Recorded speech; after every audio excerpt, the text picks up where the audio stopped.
Thank God Elon Musk bought Twitter, because that's the only way we would even know what's in this bill. Otherwise, the conspiracy between the government and Twitter would have continued, and this would have all been covered up. Did you hear what Senator Bill Hagerty just said? Now, we're going to get right into it. Now, I know you guys are probably familiar with the censorship that went on during the COVID lie as they rolled out the pandemic, and they were silencing all of us on all the social media platforms, trying to control the narrative. That's what he was getting to in that particular comment that he just made. But the fact is that Elon Musk exposing this meant that every one of our offices was inundated with calls from our constituents. The American public wanted to see this change. Donald Trump was speaking on behalf of the American public. Again, he's just the president-elect. The current president is AWOL, but Donald Trump stepped up and said, look, this is what needs to happen. And I think all of my constituents were there, or the calls at least that I got in my office. Elon Musk's transparency helped make that happen.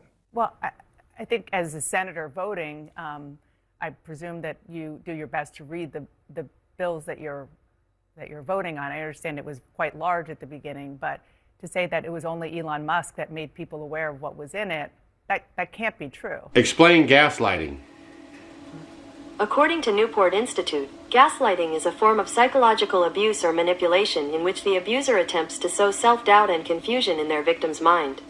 Typically, gaslighters are seeking to gain power and control over the other person by distorting reality and forcing them to question their own judgment and intuition. Did you catch how that news reporter said basically, well, you had the bill a couple days before, surely it wasn't just Elon Musk. Did you guys see the bill? Here's a picture of it right here. This is what they handed to Congress just a few days, actually hours, before they wanted to have a vote on it. This monstrosity right here, okay? Elon Musk took a picture of it, put it on X, and basically just showed the world what was going on, which a lot of people already knew. The citizens then reacted, right, by getting a hold of their congressmen and everything else. Listen to what he says. All of my constituents were there, or the calls at least that I got in my office. Elon Musk's transparency helped make that happen. Now she goes on to ask him, do you think it did any good? Folks, here's the picture of the new bill that actually passed, which isn't really the greatest thing in the world, but can you imagine all the headaches we saved from that big monstrosity, 1,500 pages, down to this one? Because if you can't, here's Rand Paul explaining to you the bullet we just dodged. The bill before us would grant law enforcement significant authority to intercept private electronic communications without consent. For example, the bill would allow the government to conduct dragnet surveillance of the phones innocent Americans traveling through U.S. airports, as long as the government claims they are doing it to neutralize a drone. So in order to look at the information that might be coming to a drone, it may be that you capture all the information of everybody surrounding an airport or everybody who lives near an airport. Once you have all that data, what are the assurances that the government isn't looking at your data in addition to the data that may be related to flying the drone? This is not just about security. It's about unchecked government overreach. It's about capitalizing on fear and media-driven hysteria to jam through sweeping legislation that could violate the civil liberties of American people. Congress has a constitutional responsibility to serve as a check on the executive power, not as a rubber stamp for it. The federal government already has the power to deal with drones. The federal government already has the power to stop any drones that are in airspace around airports. The federal government already has the power to protect its air bases. So if there is a significant problem here, the Biden administration needs to come forward and let us know, who are these drones? Who's operating these drones? What is the federal government doing to protect either airports or bases from this? Instead, we are told by the Biden administration there is no threat to our national security. So let's first insist on truth and transparency from the Biden administration before offering up legislation that is feel-good, pat somebody on the back and say, oh, we've done something about drones. We are strong on drones. Congress has a constitutional responsibility to serve as a check on executive power, not as a rubber stamp. We owe it to the American people to demand compelling justification, meaningful safeguards, and full transparency before granting any new surveillance authorities. We are a nation of laws, not fear, not panic, and not manufactured urgency. We do not trade away our freedoms, our privacy, and our constitutional protections for vague promises of security.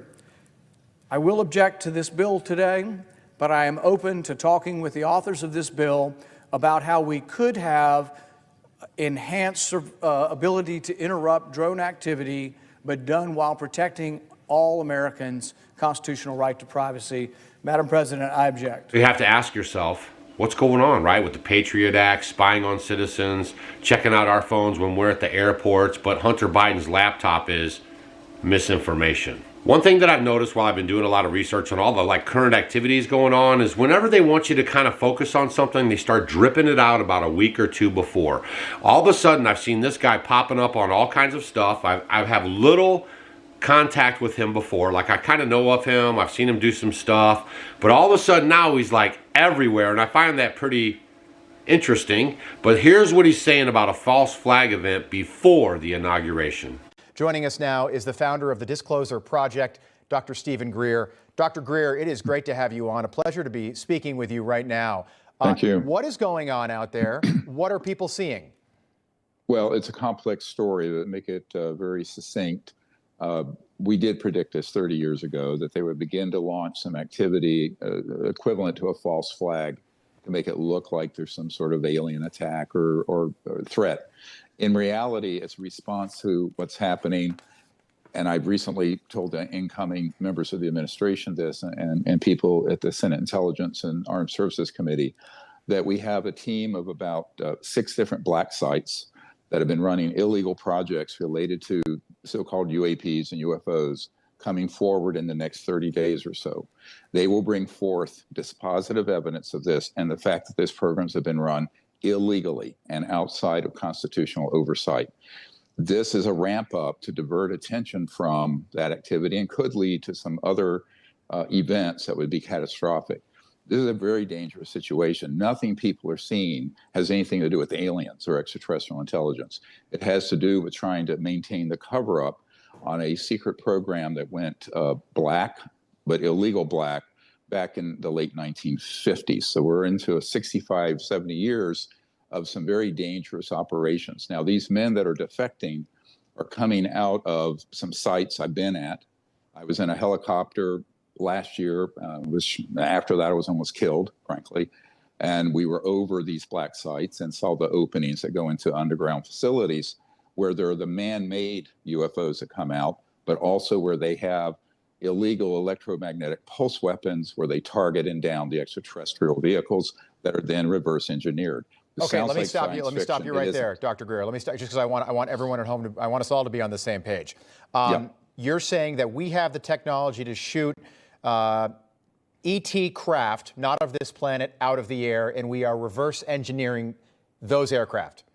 100%, and there are multiple men coming forward. They've been with JSOC and Special Forces, who are also NOx, an unofficial cover in corporate world. One of them's been there about 29 years and is very senior and has all the evidence, and they'll be releasing the evidence and the information. Now, this creates a dynamic because it's happening before the inauguration. They plan to do it sometime between now and early January. And I've been working with these men for about 19 months, and they're serious, and they have the goods. They can prove what they're stating, but they're also going to unmask themselves. They will come forward, the name, rank, serial number, and the whole history of this, including the illegal nature of some of these programs, which we don't have time to go into, but they'll curl your toes. Some of the stuff that's been going on is quite illegal and very dangerous and horrible. But the technologies, I mean, remember the Nuclear Non-Proliferation Treaty requires that we have no electromagnetic pulse Could you give me, Dr. Greer, could you give us a quick summary? I'd like to hear some of the toe-curling details, if you wouldn't mind. Well, for example, they have been able to confirm one of our whistleblowers' testimony, who's a Marine, Michael Herrera, who was present at an event, stumbled across an event during a rescue mission after the Indonesian earthquake in 2009. And he came across a platform, a man-made object, about 300 feet around that was manned by covert human operators who were American. And they had boxed up and crated up humans that they were trafficking that had oxygen tanks on this tank. And they were being moved to a black site for various types of human experimentation and use.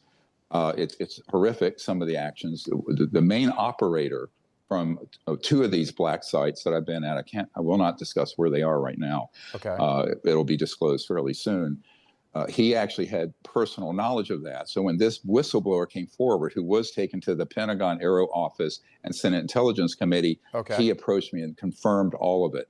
And so he said, not only that, but it's way worse than that. So there are some really worrisome programs going on without the oversight of the president or the Congress, and that has to get corrected because it's dangerous. Now, all these drones and everything going on is both a diversion, but an attempt to create a psychological warfare, a psyop to distract us. And that's really what it is, but it could escalate to something very dangerous. I mean, yesterday I was told that I personally might be arrested, that there will be a character assassination plot against me that will come out soon. All I can tell you guys is that you have to keep your head on a swivel. Be vigilant, stay alert, be spiritually fit.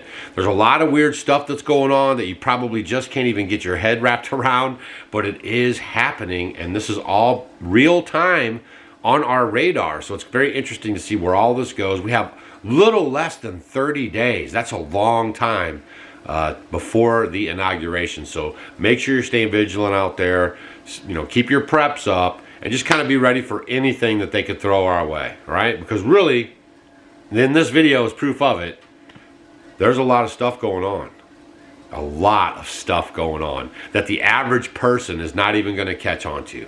They're just going out there, paying their bills, going to the job they don't like, talking to their little circles. They don't care about any of this stuff. It's time for America to get fully engaged in the politics of our country. I think so. I think so. All right, we'll see you guys on the next video. Share this video with your friends so they can understand there's actually a plan going on, and it's still going on. All right, and we'll see you guys on the next video. Hit that thumbs up.